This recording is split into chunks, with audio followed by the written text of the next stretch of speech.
ఒక అందమైన అడవిలో జంతువులు అన్నీ హాయిగా జీవించేవి.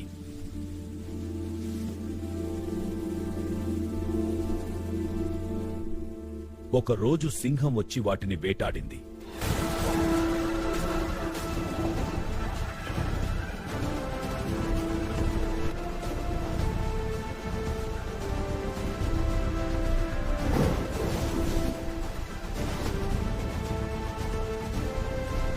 అలా ప్రతిరోజు సింహం వేటాడుతూ ఉండేది.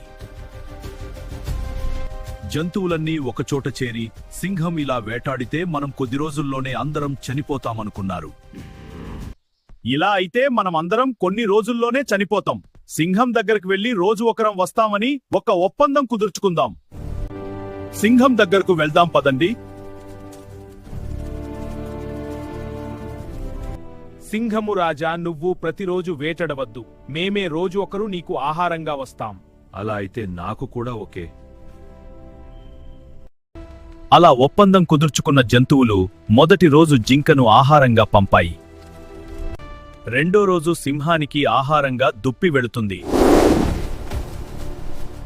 ఒకరోజు కుందేలు వంతు వచ్చింది. కుందేలు భయంతో వెళుతూ ఉంది. ఈ సింహం పీడ ఎలాగైనా వదిలించాలి అని అనుకుంటూ కుందేలు కావాలని మెల్లగా నత్తనడక నడుస్తూ వెళుతుంది. అలా వెళుతూ ఉండగా దానికి ఒక ఐడియా వస్తుంది.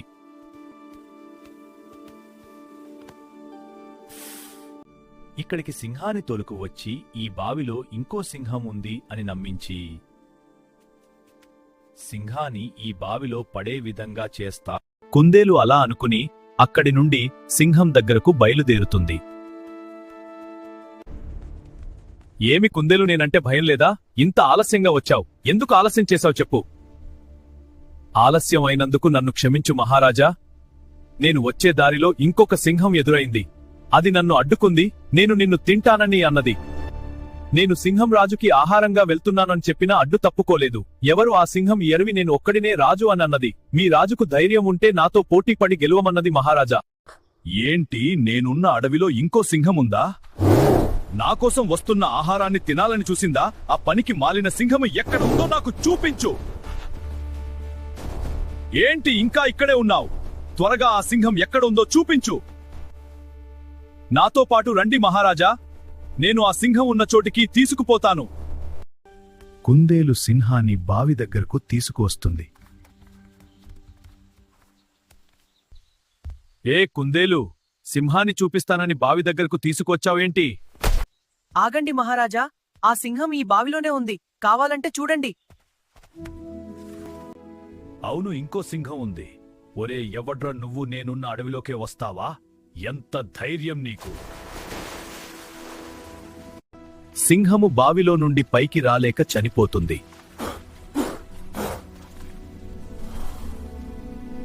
కుందేలు అక్కడి నుండి సంతోషంగా వెళ్ళిపోతుంది.